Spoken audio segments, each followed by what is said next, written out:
Welcome please to the JVG podcast, where these G's are gonna spread their seeds of knowledge about the league. It's flourishing with these funny catchers seem to be well read, esteemed and honest. Like the man himself, Jeff Van Gundy, they are high IQ, so cerebral and funny. So if you're on the bus, just border on the dunny, listen to the JVG NBA Tribute Show. Ho ho ho! Merry Christmas! Welcome to the Jeff Van Gundy Tribute Show 2023 Christmas Special. And I'm your host, Santa Claus, joined as always by my co-host, Lukas. And I'm Marco.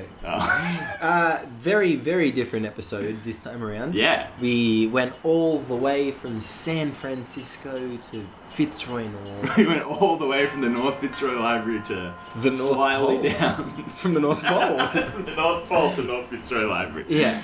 From NFP to NFL. We covered a lot of bases. We speak with Ella. You're about to listen to that. She's in San Fran. She's been to the NBA. She's now an NBA. We spoke to Jess about books. We even do a Choose Your Own Adventure basketball book, tie it all together. Yeah. And it really is a very JVG-ness. It is. It's got a very JVG energy to it. It's got a real show-like quality rather than episodic, I would say, as well. Yeah. It's a JVC quoi. JVG JVG quoi. Very good. Let's listen to those two little segments, and then we'll see you at the end of the episode. You know, loves just talking about the league, certain things like that. But there's some little things that like Americans do that are really funny. Like, okay, obviously there's like there's lots, but like one of the things that really gets like actual culture shock is like, so you know if someone gives you a coffee, you're like, thanks, and they'll always say like, no worries, or all good, or cheers, like whatever. They go, and you're like, oh my god, like you feel like you're in trouble. They just go, Do the people around you say thanks? No one says thanks. And I said, that's crazy. We were in a hotel. We were in a hotel this morning. I was like, hey, good morning, how are you? And this guy was like, turns out, he's like, I'm really good. Thank you for asking. Like, oh, okay. Like it was puzzling. The small talk is very different here. Yeah. You think they'd be like more polite? I thought they were always like overly, like, hey. But everyone is so kind. And we were at a gas station filling up in like the middle of fucking nowhere. So we've just driven down the coast of California. And this guy, the guy at the gas station, like, stopped us. He's like, oh my god, you guys are from Australia? That's crazy. You want to see some magic? He's like, I got nothing. We're like, okay. And then he's like, okay, you watching? And we're like, yeah, shoot his ears back. And they would just go like, I feel like that's related to like the small talk thing as well, though. I feel like usually like small talk for Americans is like this performance, whereas with us it's like, how are you? And then they must be like, oh my god, no one's actually asked me that in the face. Everything is a show here. Everything's a show. Everything is a show. Yeah, because it's not performative here. It's just like, it's not even performative. It's just like reflex. You're just you're like, oh, thanks. Yeah. Yeah. Oh, cheers. Yeah. Oh, hey, have a good one. Can I have an oat latte with one sugar? Man, I can't wrap my head around the fact that you're in the States right now. It's crazy. Me either. It's a bit of a pinch me moment. But LA was really cool. Really cool. And we did really well to kind of LA takes LA. Sorry, there's a tram passing. Tram. I'm actually still in Melbourne. That's in the tram past us as well. Yeah. Wow. Maybe we're not so different. Taylor 2 seats. Okay. Oh yeah, we did really well to avoid the like hectic touristy areas. Like we drove down the main bit of Hollywood, and we just we were in this really nice area. I would love to remember the name, but it's not coming to me right now. But it was really, really cute, really cool. Yeah, nice. That's nice. Well, I think ABC has paid off. I feel like we can use all of that. Because this has been really good content. Yeah. So, Ella, 10 minutes into your podcasting career, and you are obviously a natural. I thought this would happen. I just had to trick you into not realizing that you were actually, we were recording the entire time. Yeah. Great small talk. And that's all fun and games to hear about what you've been doing in the States. But why are we calling you Marco, would you like to Well, enlighten our listeners? well, Ella Fusca, she's many things. That's about 5 days ago. But first and foremost, she's my housemate. And yeah, she's traveling in the US at the moment, but she had the great pleasure, the honor, The privilege of visiting crypto.com arena. Yeah, making history as well. The crypt. She was in attendance. Oh yeah. Oh baby. Oh my God. Wait, is that what we were about to talk about? That's exactly what we're about to Oh, talk about. That is unveiling to us, much like the Los Angeles Lakers unveiled just a few days ago, their inaugural IST banner, and Ella was the first person in the stadium in attendance to ever see an IST banner night. What was it like to be at a basketball game, Ella? A professional one, no way.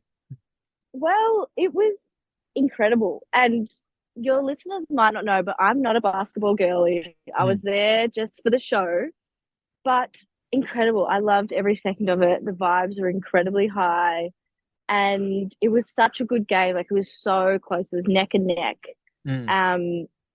And it was great. Like, I loved the shot clock rule. That was really cool. That kept me on my toes.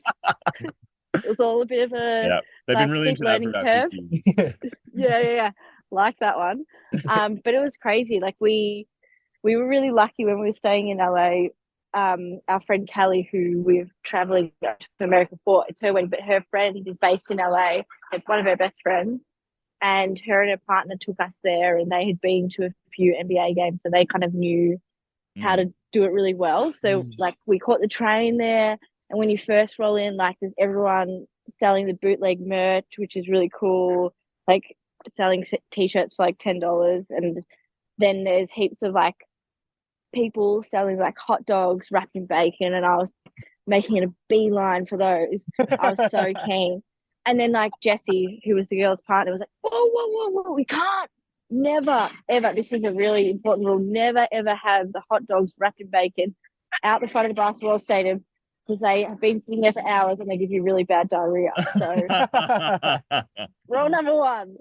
And then have your tickets ready as well, because we had to fuck around. We were running a bit late as well. And then you go in, and it, like, the stadium was beautiful. It was like pristine. And then there's these people handing out these raffle tickets.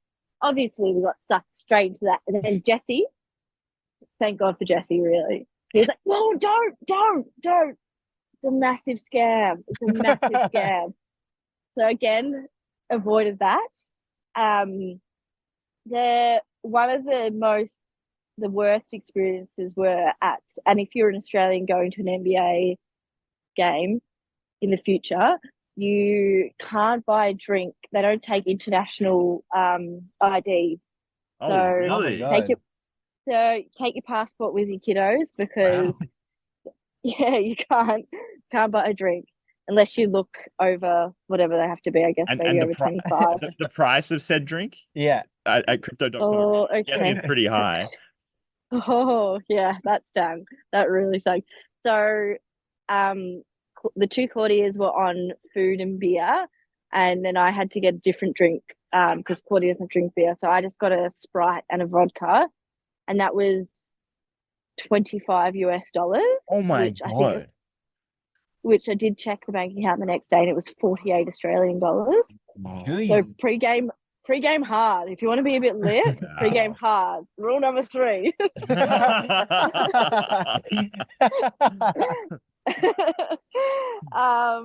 And we got nachos, which wasn't nachos. It was like literally just like a bag of chips with melted cheese on the side. But then we also got pretzels. They were good, and you had like melted cheese to dip them in. And then it was a giveaway game, whatever that means. And so we got free pins and t-shirts, and of course, to support the JVG Tribute Show, I snagged 2 t-shirts to donate to you guys. Oh my God. Oh, that's so nice. That's so sweet. It's crazy, like pretty much every game they just give out T-shirts in the US. Well, Like, now that I'm thinking and hearing that it costs $48 to get yeah. I think I can see where they can. It evens out. It evens Yeah, out. to print out all the T-shirts. How are your seats? So we were on the highest level, but great. We could see everything. It was really, really good. Had a great view of LeBron James. It was incredible to see him live, and like, very lucky to see him in, as Marco informed me, one of his last seasons, apparently. Well, maybe, who knows? One of the highlights of the game for me, I definitely think, so I think it was halftime. They do fan of the match, and it was a dog. So that was a major, courtside dog, and it was like a fuck off huge dog. Like, and I was just like, that's so slay. That like there was some guy like going really hard trying to because it like the camera like zooms in on everyone, and it gets down to 2 people, and there was this guy like going really like crazy, like really shaking it, and everyone was like, yeah, woo, and then the dog come over like, oh, like screaming out. So the dog won at halftime. That was pretty cool. What does the fan of the match win? Is it like a $500 gift card to the team store or something? Well, they didn't actually just fan of the match. I think just get up on the Jumbotron for 5 minutes. Yeah. He maybe gets unlimited dog biscuits. I don't know.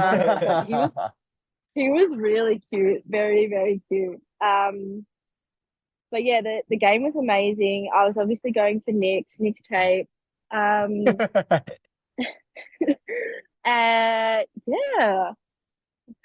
It was a perfect storm as well. I feel like Knicks Lakers, 2 of the 3 most historic NBA franchises. IST Banner Night, who could forget? Crypto.com Arena. LeBron caring. Yeah. Like, it was really a perfect storm if you were to get pulled into being an NBA fan, which I'm not one to assume that you are, but converted. Totally converted. Are you a full-blown Knicks fan from here on out, or are you still shopping teams?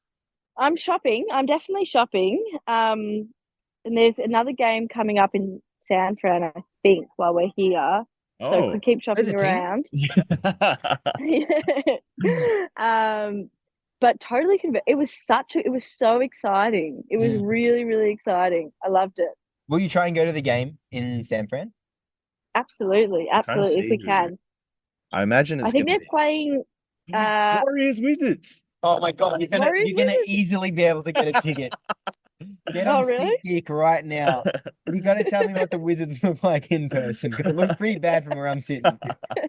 Wow, that'll be his historic night at what's their bloody stadium called? The Oracle. Oh no, Oracle Arena. No, Golden One Center. Golden One Center. Yeah. Yeah. Maybe, I feel like it'd be like JVG Tribute Show can sponsor me to go. Oh, that's interesting. That is interesting. All right, you get on SeatGeek. Or even the Deep 2 of all your profits. Also interesting. I feel like a Sean Carroll person. I feel like the Warriors have had like a 6 or 7 or 8 or 9 or 10 year stretch of like selling out their games. I feel like this could be the first game that doesn't sell out. Yeah, well, they're below 500, and it's the Washington Wizards. It's the worst show in basketball at the moment. Yeah. Yeah, well, that would be fun if you can do that. I'll try. We'll try. We'll definitely try. What's on for the rest of your America trip, Ella? So after that, tomorrow we're doing a lot of exploring, big day out in the city, and then we're gonna hit the clubs tomorrow. Fuck yeah! And then we've got a big drive to Yosemite National Park, and then heading down to Joshua Tree, which is just outside of LA. And then we're going to go to Las Vegas for New Year's. Epic. Yeah. Oh, epic. Vegas, home of the Aces, baby. That would be Yeah, it will be cool. It'll be a bit crazy, a bit scary. That's okay. You have to do it. I think if you're in, the southwestern United States around New Year's, like, you just got to take that opportunity. It's never going to come up again. Find the flight. Yeah. Unless you like it so much that we go back. Exactly. I think the other crazy thing about the game as well, which for me, was different, like the really like intense advertising as well. Like everyone's got a banner, and the top advertising, surprisingly, like wasn't Macca's, wasn't anything like that. It was a lawyer. Yeah, right. True. You always see, I mean, I think the Lakers would be the least like this. So the fact that there's a lawyer as their top advertising thing, but you always see like the hokiest advertising in the NBA. It's like such and such local accountant or like this burger chain that's only in like the eastern half of the state or something. Like, versus here it's just like, Bunnings, McDonald's, KFC, like How did you feel the game went as a show in person? Did you feel like there was a lot of dead time, or did you feel like it flowed? There wasn't, and especially as a soccer girly, there wasn't as much chanting as I expected. There wasn't like a lot of like Lakers, like that's what I expected. Everyone got around the defense. Everyone got around the defense. That was exciting. I like that. But I think it was a really good show. I really like the LA Lakers cheerleaders as well. Like, because they do their, they really are. And where we were sitting, we could see where they were sitting because they sit courtside as well. And their job doesn't just stop at halftime. They're hyping up the crowd from where they're sitting. They're like, and they had these like in time claps. They were all sat there like doing these little things. I was like, fuck, they don't stop. They do not stop. So that was interesting to see. But it was a real. Did you find it annoying how they called a timeout every like 5 or 6 minutes that it went for 3 and a half? That was frustrating. That was frustrating. Also, which I found pretty disappointing, as you guys know, towards the end of the game, Lakers, like, it wasn't so neck and neck. The last 8 minutes, they really started to drop off, and the stadium just emptied.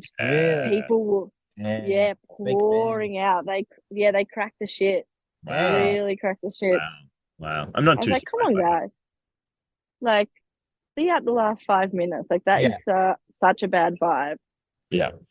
You got to see Jalen Hood-Scafino put up his 8 minutes of game time. Exactly right. Wait it out, sit it out. Something piqued your interest like 10 minutes ago. You were like, you were going to ask something. No, I can't remember. It was about potentially Joshua Tree. No, sorry. I've been hanging on it since. Sorry. Anyway. I can't remember. It happened. Speaking of ruining the flow. Did you think that there was going to be that much stoppage time going in?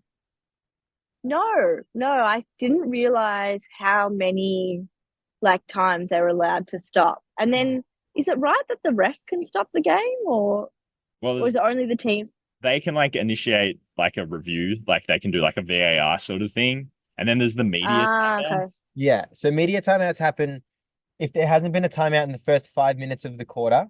Then the refs call a timeout, but they charge it to a team still. So they don't add any timeouts to the game. They just they call them because they need to run ads. Yeah, but the ref does call. Yeah. The ref's home team. Because I think that was a bit confusing when, but it was very stop-start, which I was a bit like, that must be so disruptive for the players. Yeah. Because the sport does not lend itself to that at all. Yeah. And the other thing I found really interesting for the players as well, I don't know if you can see this when you're on TV, but if Lakers are attacking, they get bangers playing, all these all this crazy music. And then when they're on the defense, it's defense. And I was just that would take so much focus, just to tune that all out. You're doing you're going for this really important, and then there's just all this trap music playing. I don't know how they're not popping and locking while they're going for it. Everyone was dancing. I was oh fuck. Did Steve Kerr say the other day? It's like a South Beach nightclub in here. It felt like that. They play the music really loud in Phoenix, just distractingly loud for the other team. That's so fucking funny. It's crazy. I would find that so annoying as a player. Even if it was your music, you'd be stop. Yeah. I think there's all these things the multiple timeouts, all that's meant to attract advertisers and money to the game. And it's like, I don't know, if you're a player, like it would be so annoying because you just want to play basketball. Yeah. But also that's what gets you paid Yeah. $50 million. Yeah. Like Just think about the ends in every time out. Yeah. And we were curious after the game. We were like, God, there must be so much money in it. Turns out NBA is the highest paid sport in the whole entire world. Yeah. Yeah. I think It like makes sense. as an average for sure. Oh yeah, and also the amount that it's spread over. Yeah. Because I was always interested because it seems like only NBA players that people have an issue with how much they make, and NFL players. But like the fastest car races in the world get about 60 mil a year. Yeah. Which is like more than any NBA player, but that's one or two drivers. Yeah. Right. Exactly. Whereas in the NBA, Yeah. 100. What is the salary like 150 like nowadays? Like the salary cap is Yeah. 150 mil. Yeah. Yeah, it's spread as well. Yeah, the average is exactly. higher and it's spread through more people. Yeah, and what the vet means like 2.3 or Yeah. And the coaches get now. like from a different budget, like Yeah. 10 mil a year. They have the best players union in American sports for sure. So they need it. Yeah. They do. Any parting thoughts, Ella or Lucas? Before we let you get back to your Ella in LA. Sorry, Ella in San Fran. Yeah. Yeah, Ella in San Fran. No. It's nice to be on the JVG Tribute Show. Yeah. Usually it's a distant giggle I can hear from my bedroom, so it's good to be part All of the listening giggle. from the kitchen. And now You're you're on listening it. for the good. And Yeah, look at now that, I'm on it. You moved further away and we got even closer. Yeah. Oh, so nice. Well, I guess my parting words to all the fans out there is happy holidays. Oh, Yes. Stay safe out there, and go Knicks. Yeah. Parting baby. question is: a place is going crazy for Christmas? They go so hard, so hard. We They got to post love it.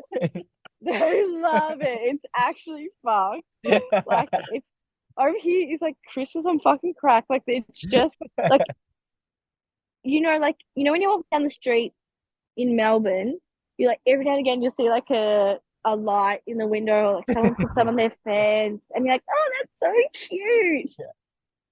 They go so hard, and it's not even just like the bougie houses. Like we drove up the coast of California today, and we were driving through some really little towns with like, even just like trailers in them and stuff, like not trailers, like RVs. Even the RVs were decked out with Christmas lights. Wow. Oh my God. They love it. They fucking love it. Epic. Everywhere is Christmas like music as well. Like I haven't been into a shop, even cafes, like without Christmas music. Yeah. Well, that tram passing initiates the end of this part of the episode. Ella, thank you so much for coming on, taking time out of your Lovely. vacay. So nice to be here. So nice to talk to you guys. Thanks, Fusk. Merry Christmas. Bye. Ciao. This episode of The Deep 2 is presented by Gelateria Bico, the official gelato of The Deep 2. Gelateria Bico, handmade gelato in the heart of Brunswick. You want to talk WNBA? Maybe some WNBL? Australian Opals chat? Heck, even dabble in some EuroLeague? Find the W Basketball Show on the Deep 2 Podcast Network. I'm away from the trip. Wait, can I just quickly say, Yeah. if I fuck up, is it editable? I don't think so, is it?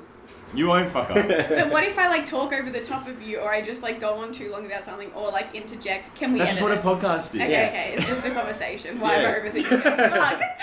One that's already begun. Actually, Yeah. Yes, please. And that is the Please voice. include this. That is the voice of Jess Travaskis of @ReadMyBlurb on Instagram. Also, housemate of the show. Also, first 2 times we've had features of housemates of the show have been this episode. That's true. Yeah. Full features. as well. Ned had a few. He had a few minutes, but yeah. Ned interrupted a couple of times. He also wasn't a natural at all. I'm like, Ella and Jess. Jess, how are you? Great, guys. How are you both? Really well. Thanks for having us. Thanks for letting me sublet at your place for so long. Anytime. So the reason we got Jess on the show is, of course, it's our Christmas special, as we As you would already be aware, yeah. as we've done X amount of times already. Yeah. And Jess and Marco both quite active in Melbourne's book community. Jess as a critic, Marco as a supplier. Would you both say that those are fair? That's a pretty oversimplification, but it's accurate. Yeah, I'm offended, but Okay, so how would you describe yourself in terms of at Read My Blurb and in your involvement in books? Panic. Okay. As a reader? I'd probably just say a reviewer. Okay. Yeah. A book reviewer. A book reviewer. Yeah. And you, Marco? I would probably say a supplier. Actually? No, we'll get into it. I work for a wholesale book distributor. So we represent a bunch of publishers, mostly internationals. We do their sales and distribution within Australia. They're mostly like art and design publishers. So most of what we distribute is like, big expensive coffee table books. But yeah, I got connections all around town. In London. I got, I travel for work apparently. And yeah, it's a family business. So, that's worth something. Yeah. Nice. So do you ever do fiction? We do some fiction. We have, incidentally through some publishers we distribute their fiction, if that makes sense. So they're like an art and design publisher, but they might publish a few more literary books. And we have 3 sort of more literary publishers called Silver Press, who do all reprints of classic feminist fiction and non-fiction. Yeah.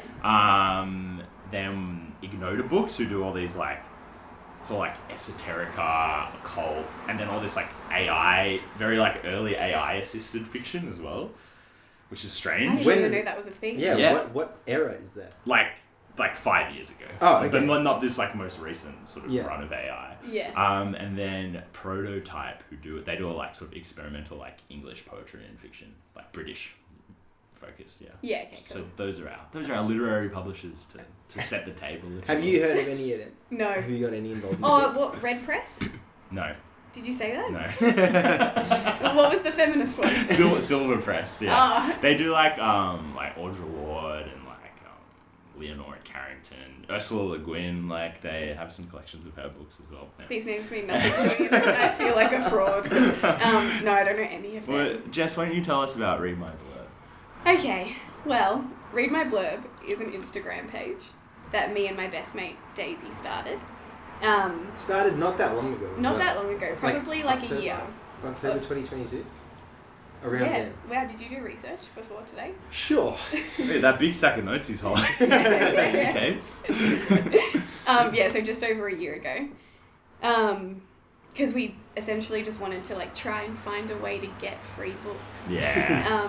That was the motivation at the beginning. So we just started doing posts, and we got a graphic designer to create these templates where we post book reviews, and then that's kind of just progressed into hosting different events. So we do a book club once every 2 months and have people come and discuss a particular book and facilitate group discussion, and it's catered and it's cool. great. It's great fun. Yeah, nice. Yeah. Do you get free books? Yeah. You also host events at Dimmicks, right? True. We have a few different Wow. events. We interview authors at a bar, and Dimmicks is the one who facilitates it. Okay, cool. So they hook us up with different authors, usually Melbourne authors who have a release coming out, and then we interview them at the bar. So yeah, Very few nice. different events. It's done well. And you also did a collab with T2 and Penguin. Whoa, these notes. Yeah, a Just remember collab. things. Yes. We haven't. Yeah.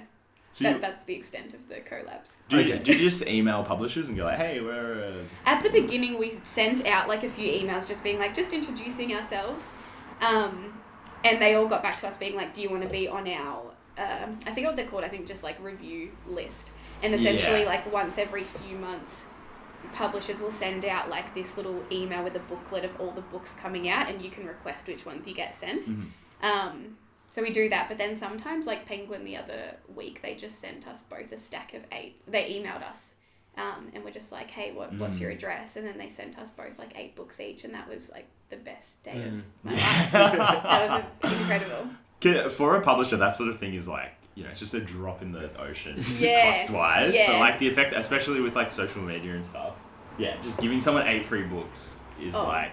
And at the beginning, generate so if we much like more wanted a good press particular book, we would send like this really apologetic email being like, oh, if Yeah. it's not too much of a hassle, if you have a spare one lying around, would you mind? Like, we know you probably can't. Yeah. And now we're like, we get it. Like, it doesn't mean anything to them, just sending one. You're just so like, now, hey, can I have the book? Yeah, please? yeah. They're like, yes. We're more, Yeah. righteous about it. Like, give it to me now. Yeah. That's it. Our colleague, bit of a digression, but Sean Carroll of the Deep 2 NBA podcast. Weak voice, by the way.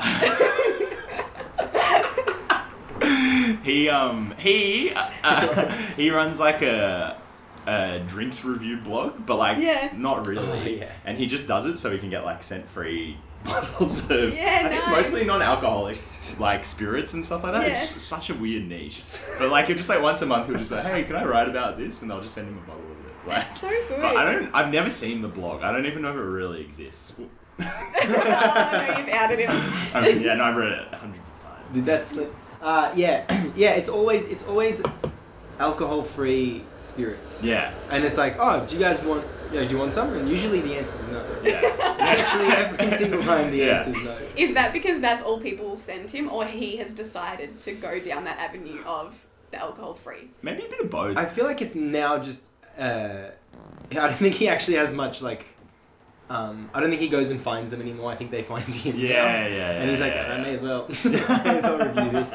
Okay, so it's doing well then. Oh yeah. But yeah, I've never seen any. If it's a podcast or if it's an article. I thought it was a blog, yeah. Is it part of Tradie Connection? No. Oh, I think it's his own thing. okay. Oh, Don't quote me on this, but No like, shit. I'm pretty sure he just made like a blog and maybe bought a domain name or something like that. And like, Yeah, okay. they just send him Yeah. stuff.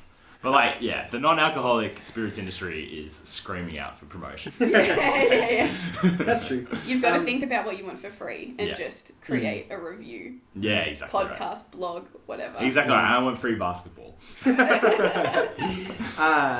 Also, before you started read my blurb, you wrote a book review on some website, don't you remember? And you had like the most amount of reactions. What Wow. was that? Yeah, you're onto it. Goodreads. Goodreads. Nice, Yeah, it's the best app, but that's just how like I'll find books and people can write reviews. And Daisy, who does it with me, we were both in the habit of just writing reviews for books anyway, because we didn't have many mates who read, and so we'd just kind of like, when you finish a book and if it was like really great or really bad and you're just buzzing and you need to talk about it, so we'd both just like slam out these reviews and put them on Goodreads. And one of our favourite authors, Diana Reid, who is, I think she's Sydney based,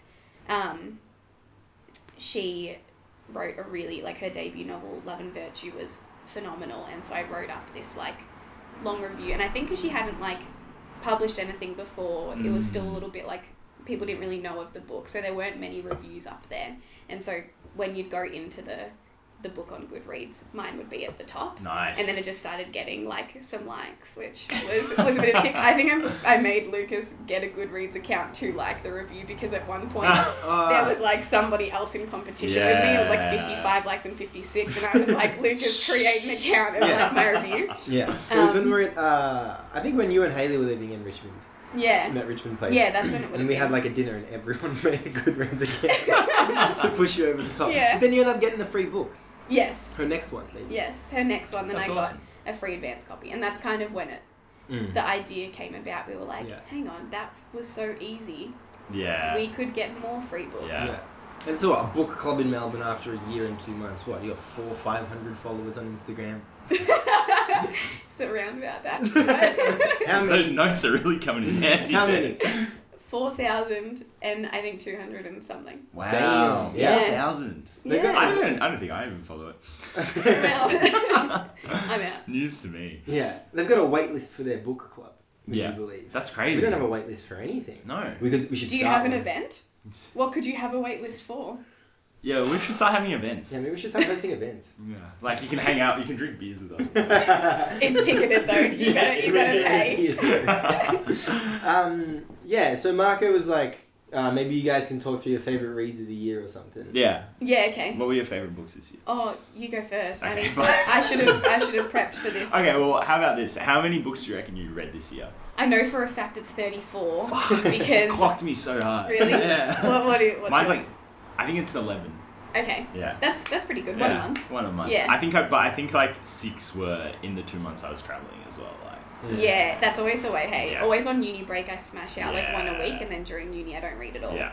Yeah, I have a Goodreads goal of reading 35, and I'm on Nice. 34, so I've just chosen the shortest book, and I'm trying to smash it out. So we'll get there. Okay, my favorite books I read this year, I read, was it Utopia Avenue by David Mitchell? Have you read any David Mitchell? I have not read David Mitchell. I think he was like probably the first like adult author I read when I was like a teenager. Yeah. And so like, I think Cloud Atlas was the first book I read of his, and I loved it because it's like, it's that one where it's like 6 stories, one set in like the 16th century and then one set like in the far-flung future, and then they all have like one thing connecting them all, and they're all like kind of, one's like a mystery, one's like a historical novel, one's like sci-fi, like etc. And they like, you read like the first half of the first one, the first half of the second one, the first half of the third one, up until the 6th one, and then it like unfolds again. So it's like really, like as like a nerdy teenager, I was like, oh my god, the format alone is enough for me to be like, whoa, my god, it's like this chapter's ended mid-sentence, like now I got to read through the other like 8 stories to get to find out what happens. So yeah, always loved his books, and this one I think came out last year, and I was like, it doesn't really sound like my cup of tea. It was about like this like fictional psychedelic rock band in the 60s. But then, like, I was like, I should eventually read it because he's my favorite author, quote unquote. Like, I should do that. And yeah, it was just like amazing. Same deal, like all these like really good intertwined stories, like different genres. Gets a bit kind of fantasy. Like all of his books also like have like little threads to each other that like aren't obvious until you're like, 3/4 of the way through it. And so there's all this stuff from like one of his past books coming into it. And yeah, it was, had some like hard-hitting emotional moments and just like funny, cool things about like rock music in that era and everything. So that was 1. We've got 9 to go. no, we'll do favorites. 2 was Bel Canto by Anne Patchett.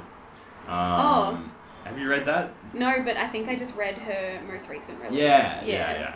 I mean, yeah, that's a huge book. I'm not breaking any ground, but that's like, there's like a state dinner being held at like the vice president's house in some unnamed South American country, and then these like,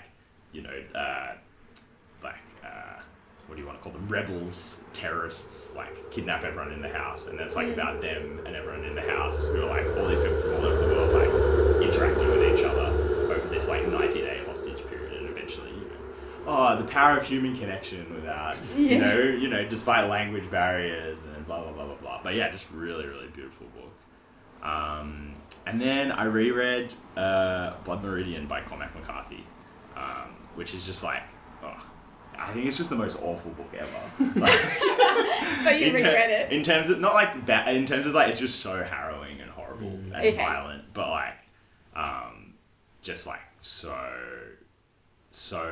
all encompassing. Like just one of those ones that you're like, I just can't stop reading this or thinking about it or feeling sad about it. Like, what's it called? Blood Meridian. Okay. Because Cormac McCarthy died in like May, I think, and they're all like kind of like, they're like anti-Western novels, like they're set in the American West, but they're all like, look how horrible, like American expansion was and colonialism, and they're just like very violent, bleak, like dark. Yeah, but when he died, I was like, that is one of my favorite books, so I should reread that. Yeah. So that's what Marco sounds like. Yeah. Do you have any favourite books from this year? Okay, let me just go through my Goodreads. Whatever stands out. Okay, 1, Good Material by Dolly Alderton. Mm-hmm. She's just like incredible. And she's just very effortlessly funny. And it's just such an easy read.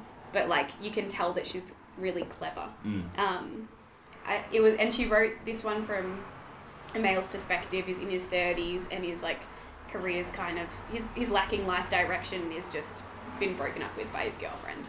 And it's a very easy read, but it was just really like, effortlessly funny, clever, and it was also just like a really nice like I feel like everything at the moment can be a bit formulaic. Yeah. And a bit too predictable, and I feel like I was reading a lot of that throughout the year, whereas, and like you see the similar kind of story of like, and similar tropes in books a lot, whereas this was really nice because it was about like, he didn't get back with the girl at the end, and like it was just a nice different direction that like typically you don't read about. So it was just, I loved that one. I was laughing a lot. Like I'd be reading it at work, and then I'd be like laughing on the couch, and my workmates would be like, "That's not normal." And I'd be like, "No, it's funny." What else? Oh, I read. Oh well, yeah, Bunny, which I recommended to Lucas, and he wasn't a fan of, but I thought it was incredible, and it's the most obscure. I don't even know how to say what it's about because it's just absurd and so ridiculous. But it's, again, really funny, insightful commentary on, like, academia. And not a second of it is predictable. Not a character is, like, recycled or someone you've seen before. And, again, was, like, laughing out loud at how, funny and clever that one was. But everyone I've recommended it to has been pretty unsure of how they feel about it, or they haven't finished it, or they've felt like guilty telling me that they didn't like it. And Lucas, I think, read 50 pages. And Jessica J has just alluded to something. Marco's been none the wiser, but Marco, I've been doing something in secret. Reading? I've been reading. No way! Yeah. Just, you guys talk amongst yourselves for a second. So obviously Bunny, that Jess just spoke on for a few moments, but I also finished this book. Yes, the smallest book. Wow! Yeah. I've seen that before. I didn't realise that was the one you'd read. Well, she's a Melbourne author. There you go. And it's not formulaic. It's very different. And then In Love by Amy Bloom, a memoir of love and loss. How far through that one are you? I've only finished part 1, and then I started and finished this one while I was in Ellie Beach the most recent time. And then, it's been fucking balls to the wall busy the last few weeks. Exactly. So I haven't been able to get through any sheets. And then also like 10 chapters of Bunny. And I think because Bunny was the first book I read in 10 years, I was like, I don't know of any formula. I don't really get what's going on. Not much happening in the story. Like over the space of the 10 chapters, I think like 3 days pass or something. Yeah. I did find the way she wrote it really interesting and like really captivating and really fun. And like when she'd trail off from telling the story or being in conversation to then just like her own like thought tangents, I was like, oh, I get it. I get what's going on and here. then that moment would pass and you'd be like, I don't want this anymore. Yeah, well, I just thought it was like, I feel like I feel like it's, the uniqueness of it was lost on me. Yeah, someone okay. that didn't really understand what was so I unique think about that's it. probably the beauty of it, is like everything coming out at the moment. It's usually about like infidelity, or like a college student gets with professor, and that's just like such a common trope at That the happens moment. in Bunny. No, it doesn't. Yes, it does. Nah. Doesn't it? Nobody gets with no. They're in college, but that's not happening. But she has the relationship with the professor, and they never really speak about what happened. But then it was like, after that night, everything was really weird. Different book. No, there's no way it could have been. Okay, maybe I need to reread. But if it was, that was a side plot. You've read 35 books. I can't remember them all. one. Yeah, what do you think of it's me? gonna stick in his brain. Yeah. But I did enjoy it.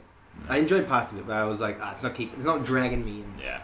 Fair. I think when you're getting back into reading, like, you just need to crack out an easy one. Like I remember when I hadn't read anything in ages, and I was like, the new Hilary Mantel book's out. I'll like try and read that. And I was like, fuck, this is just like, it's too dense. This is 850 pages, and I'm 30 pages in, and I have no idea what's going on. And then it's disheartening, and then you're like, I'm never reading. Yeah, again. exactly. Yeah. Exactly right. Yeah.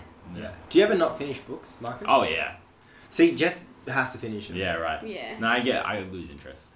Yeah, I will like actively hate them. Like I'll be reading them filled with anger and resentment, just thinking like this is shit on a page. And I can't put it down. That's good though. And I think it's like when I worked in a bookstore, I was like, I would finish books I didn't like because I was like, well, I need to be able to talk about it. Yeah. And you need to be able to, expand your career, etc., etc., etc. Whereas now I'm like, I don't. I'm not getting any value out of this except like what I'm getting personally. Yeah. I don't Anyway, get any value from them either. I just like feel. You get to review them. yeah. True. And then you get to do True. that graphic where you do the words, the common themes. Is You that- gotta is see that Insta, it's Is so that your good. favorite Let me one? get it up. Oh, no, I think the whole thing has its own aesthetic and I think it's really well done. Thanks. But wait, should we go? I'll take you guys through Cold Enough for Snow by Jessica Au. I don't know how to Please. say her last name. So this was recommended to me by Dante Boffa, also of the Deep 2. Great voice. And it's just like, it's really, it's about a mother and a daughter go on a, I think, 2-week trip to Japan. And there is... It's a very cool graphic. Yeah. Yeah. Thank you. It's good aesthetic, yeah. Warm tones. And it's just more of like it just like looks at like life and like it's a very contemplative book. There's no real like crescendo. The story is just kind of maintained through the entire time and it keeps your interest. And it's just I think it's just like it's an interesting way of looking at like the relationship between a person and their mother, but then also in this book especially a mother and daughter. And yeah, it was fun. It kept me really interested the whole time. And I think it definitely would remind everyone of like elements of your relationship with your mum, which was nice. Yeah. Would recommend. Okay. Jess, any other favourites for this year or? I read The Secret History. Oh yeah. That was That is a just good book. yeah, Yeah. brilliant. Yeah. I think that's probably okay. my top 3. Those are the Oh, standouts. actually, nah, I'm lying. Okay, let's just chuck 2 We more all in did there. a top 3. Lucas just on the red. yeah. I'm Glad My Mum Died by Jeanette McCurdy. That was just really interesting. Yeah. And it's rare that I'll read a memoir, so I like that. And then All That's Left Unsaid by Tracy Lien. They're my Honourable favorite mentions. from this year. Okay, cool. Top 5. Yeah. Top 5. Now we're gonna read another book today. Pining for its way on everyone's podium. This book is a Choose Your Own Adventure. So it's book. by Where did you find this? It's by Internet. Brandon Terrell, who may or may not be familiar. It's in the You Choose series, and it's called Game Day Basketball and Interactive Sports Story. Just to bring the basketball element back in. So I thought I would read it as the book and basketball guy. Please. And then, well, I guess you're the book and basketball guy. Yeah, as well. now. Yeah. And then you two could, maybe make the choices as, okay. the book and the basketball. Yeah, okay. Perfect. I'll take the basketball. So I'll take the basketball too. I'll just open with a little intro here. You are a talented basketball player who has used your skills to help your team reach the championship game. But there's just one problem. Your school has never won the championship while your opponent has won the title many times in the past.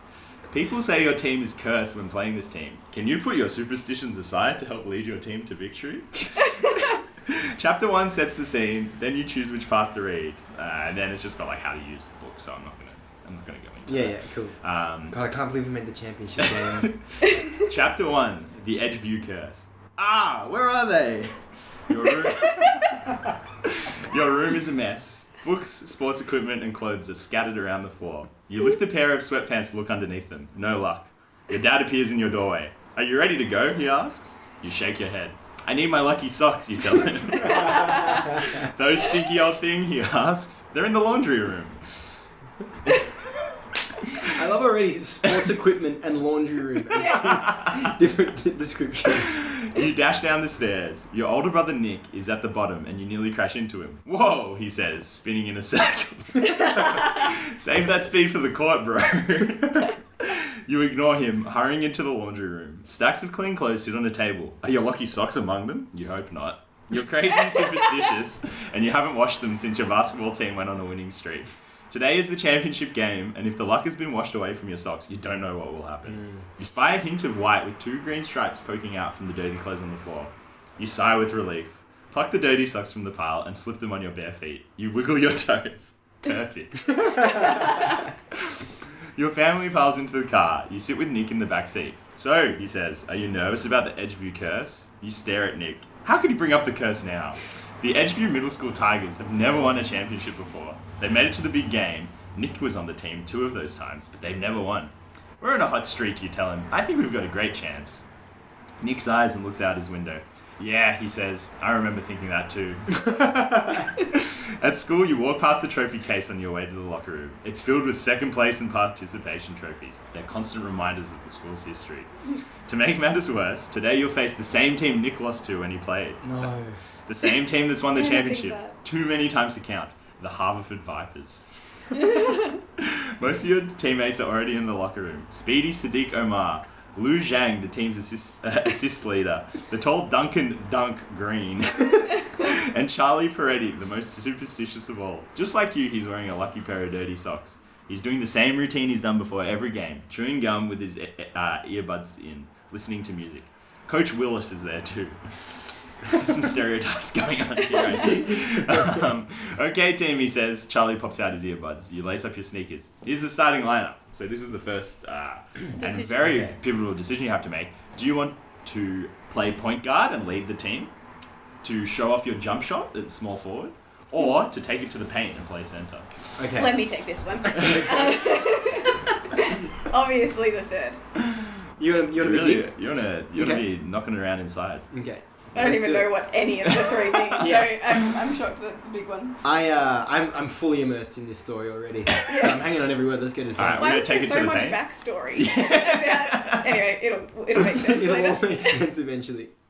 I would have loved to be a wing though. Alright, well here we are, playing the post. Are you ready for the tip-off? Coach Willis says to you. It sounds like you'll be playing center for the Tigers today. You're cool with that. Center isn't typically your position.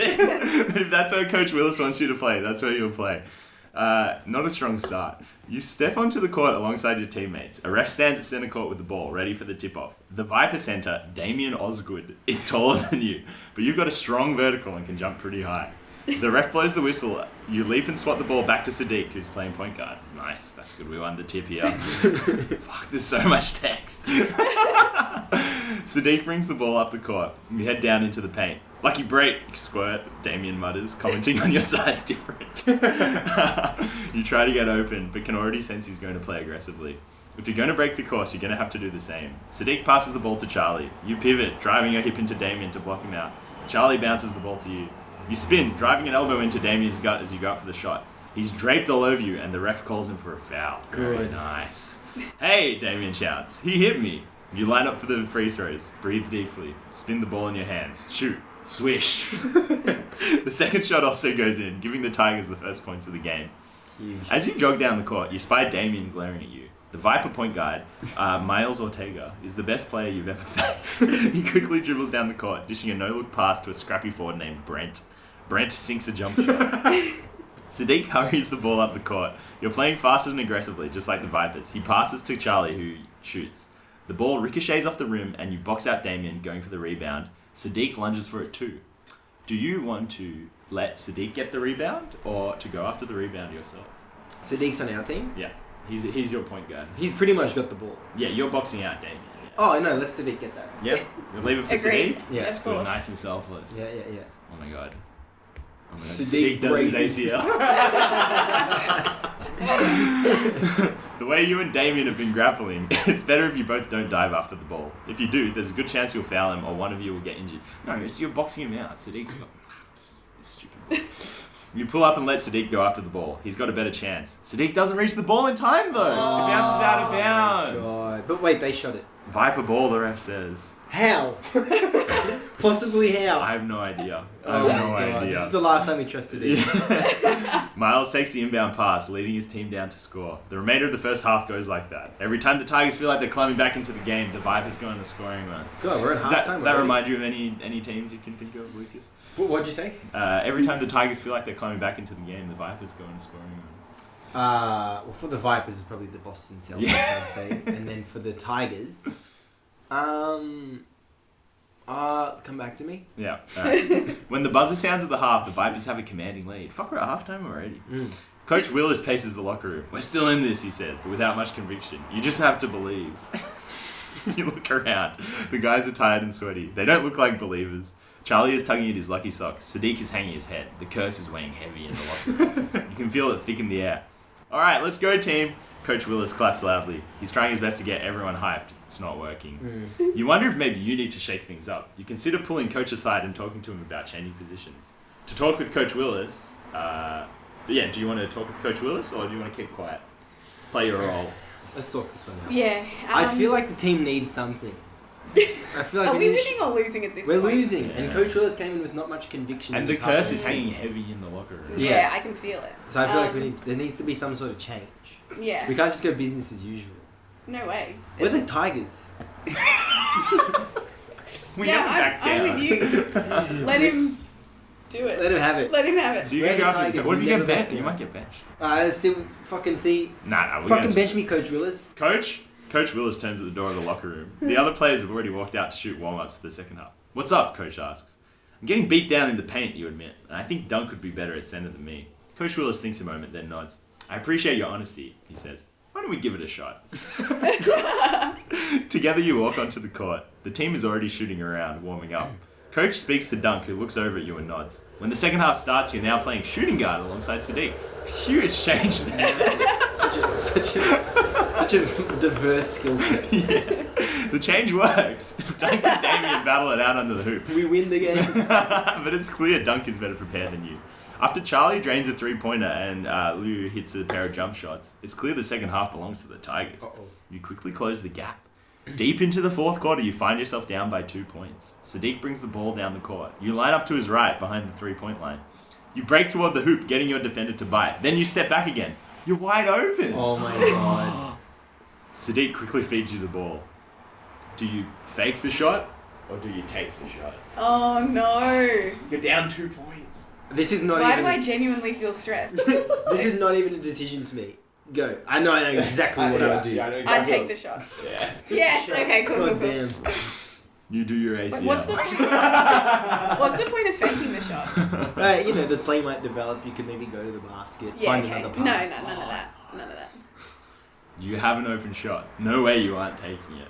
You turn toward the hoop, getting ready to shoot. Oh no. The defender steps forward, throwing his arm up and forcing you to shoot early. Swat. He's able to knock away the 3-pointer. The ball falls right into Miles' hands. The Viper point guard smiles smugly at you before dribbling up the court. He finds Damien on a fast break and the center lays the ball in. The Vipers have taken advantage of their error and extended their lead. The momentum That's shifts exactly in what their that favor. sounded like.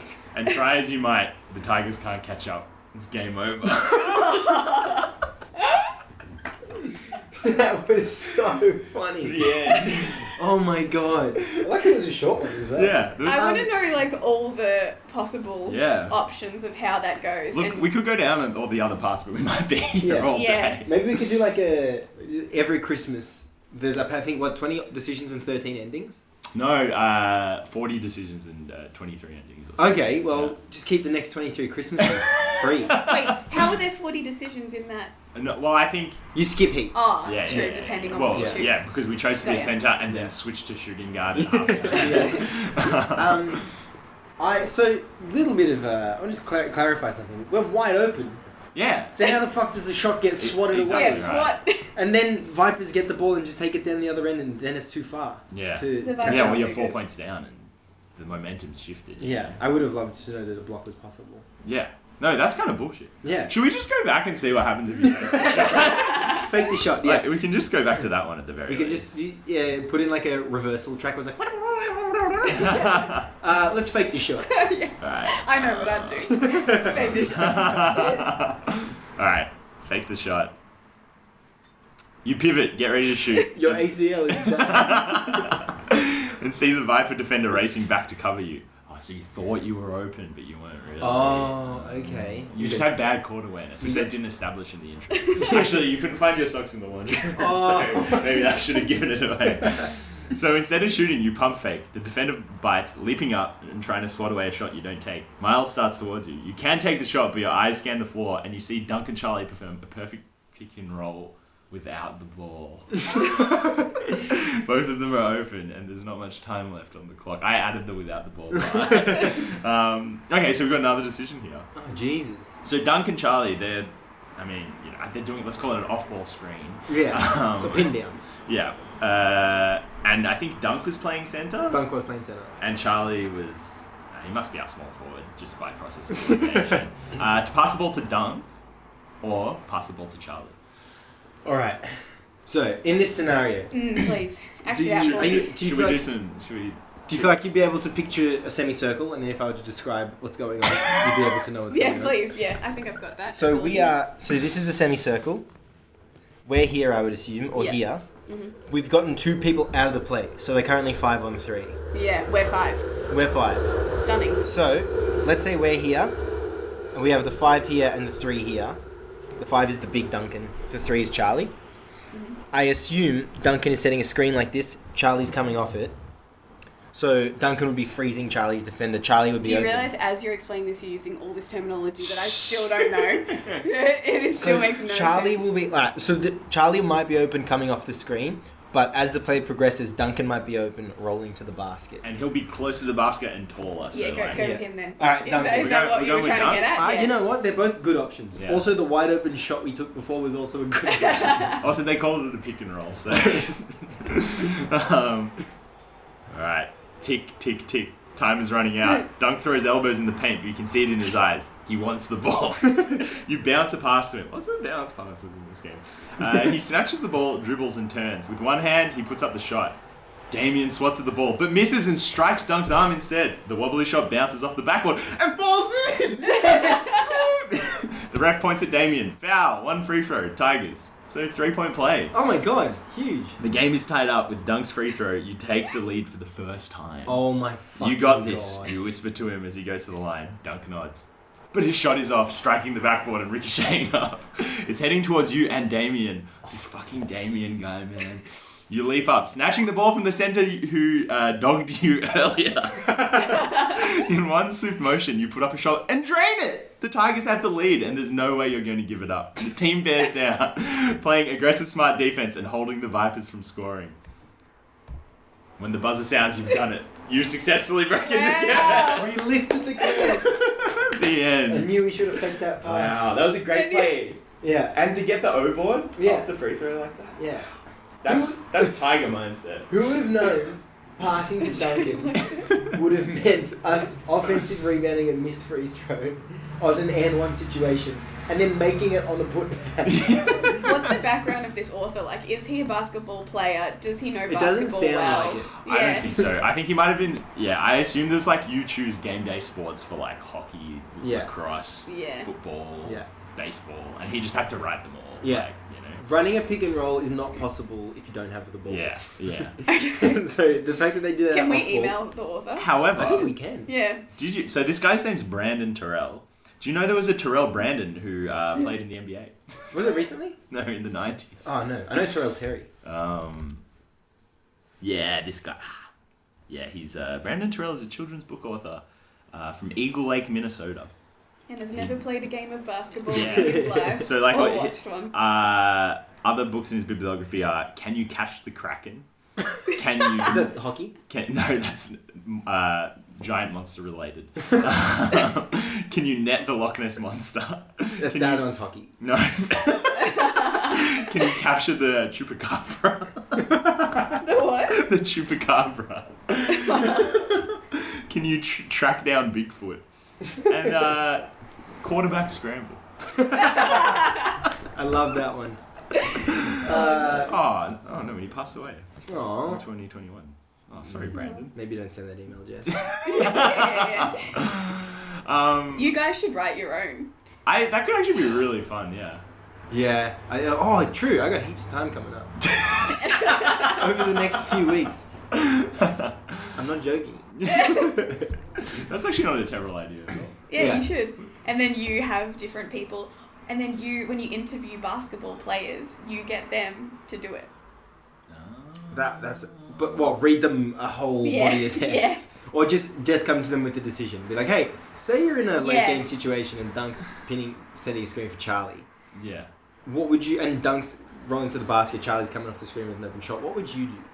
And get each player to do one decision. Yeah. And then at the end, you figure out if they lost or won. Yeah.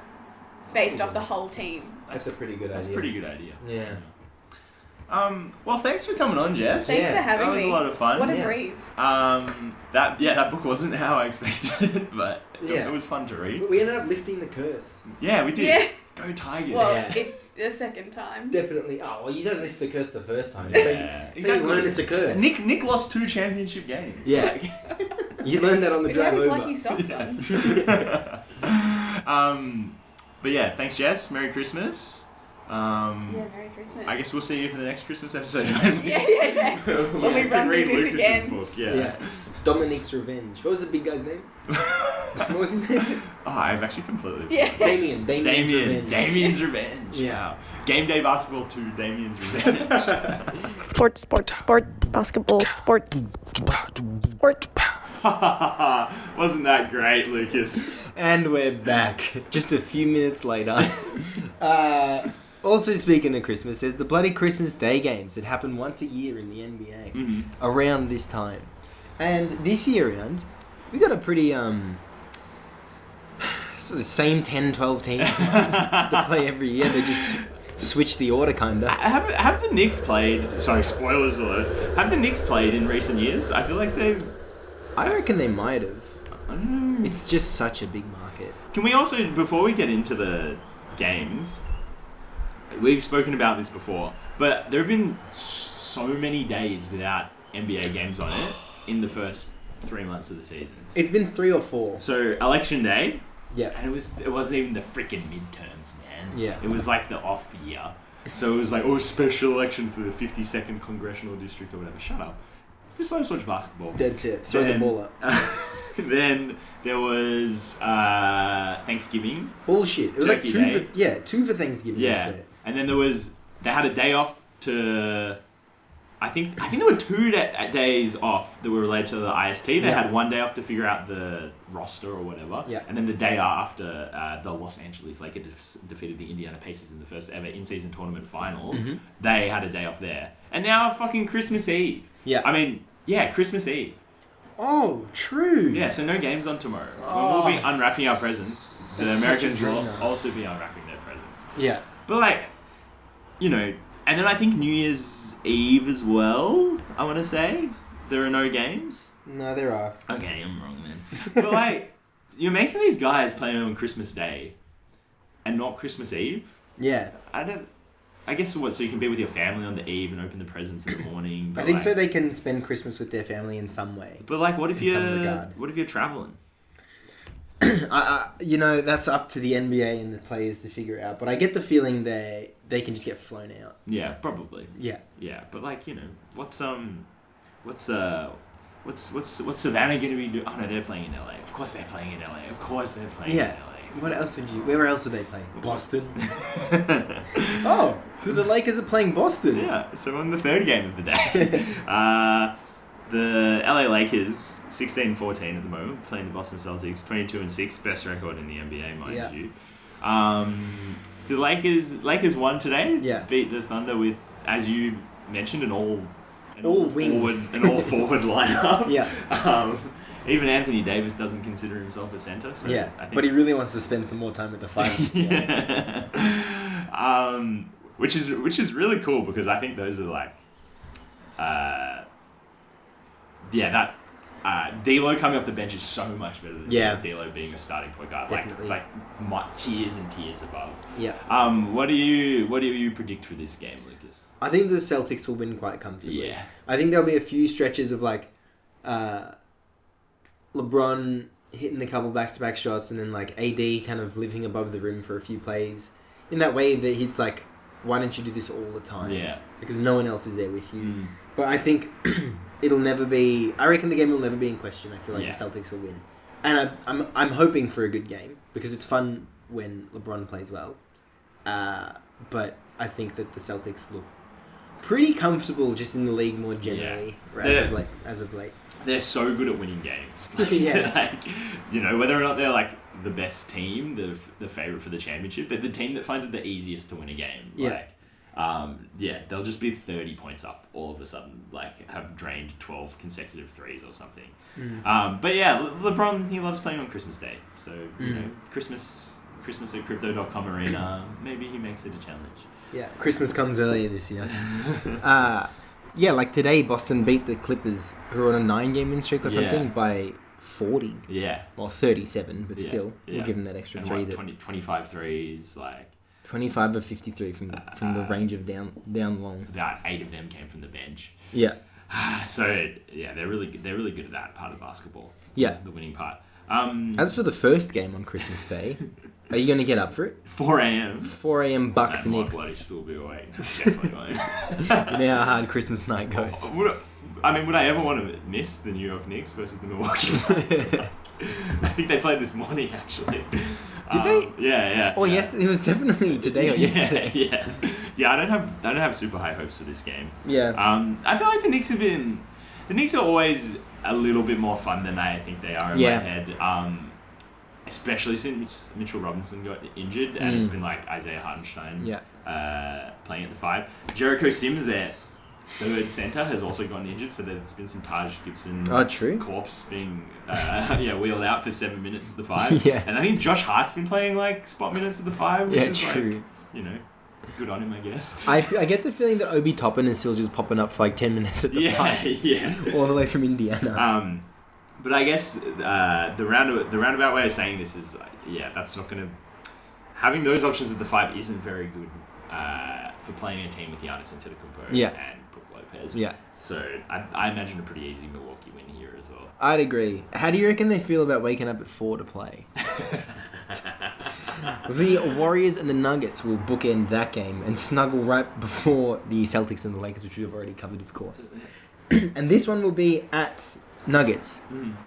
Is it a thing where if you win the championship, you get a home game on Christmas Day? It sounds right. I think that's a thing. Because what, the 2017, it was Christmas 2016, so after the Cavs had won, but KD had gone to the Warriors. And that was in Cleveland, wasn't it? Oh, yeah, that was in Cleveland. Yeah. Were they wearing t-shirts? Yeah. And it was like such a good game. I mean, it was such a good game. Yeah, it was such a good game. I feel like I'm glad the t-shirts are gone now. Yeah. No one liked them. They didn't even look good. Yeah. No, they looked bad, in fact. Yeah. So that does sound right to me. I mean, the Warriors have been looking a little bit better as of late when they've, stopped playing their bad players as much. Yeah. But yeah, I don't think Denver are gonna lose on Christmas Day at home. Yeah. To this Warriors side. Yeah. But Sean's probably gonna get up for this. Sean's gonna have a fucking identity crisis. Yeah. What's gonna happen? How much time is he gonna spend cheering? How much time is he gonna spend booing? He's gonna have the best day. It's 6:30 a.m. or best or worst day. 6:30 a.m. Nuggets Warriors play. Finish that. Have breakfast. Go to the MCG to watch the bloody cricket. Yeah. Have fun, Sean, if you're listening to this. And then after the Celtics Lakers, 76ers Heat. I mean, just a classic Christmas Day matchup. This is probably the one you can miss, I think. But also, sadly, this is the one that will probably be the closest. Fuck. I think all the rest of these games could be over pretty quickly. But it will also be the worst game. You reckon? Yeah. I agree. It'll definitely have the least draws. There'll be a few Heat starters missing. Yeah. The 76ers have been fun to watch this year through the early going. But yeah, I would say... I'd tip the Sixers still, though. Embiid's having like a phenomenal season. Is, I think, like the commentator's favourite to win MVP. Like when they did one of those straw polls, he was like well ahead. Yeah. The narrative around him is still so bad. Yeah. Like there's still so many just stop flopping on every single possession. When he has 1 in 10 games where he gets a bad whistle and you're like, this is unwatchable. You are giving up good shots because you're trying to get a cheap foul. Yeah. And he's averaging 35, 12, and 6. Yeah, great numbers if you can get them. Really good ones. And then the Mavericks and the Suns will be tipping off in Phoenix at 2:30 p.m. This is actually a good matchup. This is one of the classic rivalries of the early 2020s. Yeah. Hopefully Beal's playing. I don't think he is though. Absolutely. Has he played 3 games? Yeah. Well, they played 9 minutes together. God, this is just fucking Kyrie, Harden, and KD all over again. I mean, who would have seen it coming? An unhealthy Bradley Beal. Booker and KD is fun as fuck. Yeah. They're both so good. Yeah. And it's nice to see KD just so comfortable with if Booker's having a good game, he's just this is what's going. This is what's working. Yeah. And then I think for two players who's the areas of the court they excel in are very similar. Yeah. That just hasn't been an issue. They're not getting in the way of each other or slowing each other down. It's just it's like, oh well, if you're doing well, then I don't have to do as well. Like Yeah. I can just be like a really efficient 6 of 10 or something like that. Yeah. It's, I feel like there's not a fine line between, but there is let's say a duality between your turn, my turn, and selflessness. Yeah. And I think that they are kind of in the mold of your turn, my turn, but it's like, oh, you're doing this, I'm not just gonna pout. I'll do other shit. Yeah. I'll rebound and pass and get stuff 100%. going. Use my gravity so you can get an open shot. Yeah. The Phoenix Suns are in last place in the Pacific Division with a 14-14 crazy. record. Who's fourth? I'd have to say the Lakers. It would be the Lakers Wow. actually with a 14-12 record. I think it's 16. 16-14, sorry, with Yeah. the 2 games above 500 record. Yeah. Oh no, the Warriors, the 15-14 record. Jesus, that was very bottom heavy in the pass. And then on the Mavericks side, they look really good this year. Yeah. I don't know if they'll win big-ish games. I don't know if they'll win or have much playoff success. But they've gone back to Luka plus Luka's teammates. Yeah. And it's really, really working this year. And Yeah. Luka looks like he's taken a step back, and his numbers have gotten better. Yeah, 100%. So yeah, I feel like he's even tapering off, and they're still having more success than usual. Yeah. Him and Kyrie actually work together. It's nice when one of them is injured and the other one can play as well. I thought their roster was so thin at the beginning of this season, but it seems to be sort of holding on. Once they start hitting shots, then it looks better. Yeah, exactly. Which is a weird thing to say, but go on. But yeah, it's still the playoff thing is just still I don't know who's winning apart from Luka. I don't know who's winning games in the playoffs. Is Grant Williams making game-winning defensive plays, or is Derek Lively getting 10 blocks in the second round? Yeah, probably not. Yeah. So who do you reckon will win? The Suns feel due. I feel like the Suns. Yeah. I feel like the Suns will win. Yeah. And push everyone in the Pacific Division to above 500. All right. Well, Merry Christmas to all of you listening out there. Thanks to all of you. Merry Christmas. Thanks for sticking around for an hour and a half almost. Yeah, probably. And thanks for another great year. This is our first. No, because it hasn't been a full year. But yeah, we spent 3 months on the Deep 2 podcast now. Yeah, we're rounding out our 2023 calendar. Our first ever end of year reflection as part of the Deep 2 podcast network. Yeah, but not our first year. Yeah, no, and it's been probably our most disrupted year. We were both away for months and months. Yeah, and then we changed platforms. True. It's crazy that in 2022 we just did a podcast every week for 52 weeks. Did we? Did we not miss one? We missed one, I think. But there was just there's no I'm doing this, or there's this change in scheduling or anything. True. We just met up every Tuesday evening. Just come to the apartment. Yeah. Come to the apartment, we'll order some food. Yeah. God, I miss it. So much. So Lucas, I'll speak to you next year. Yeah, I'll speak to you in the new year. Bye. Bye.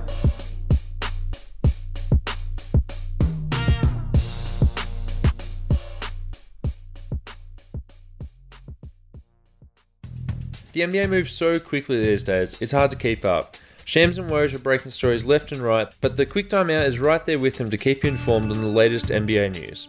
Stop in and let us break it down as it happens. Find the Quick Time Out on the Deep 2 Podcast Network.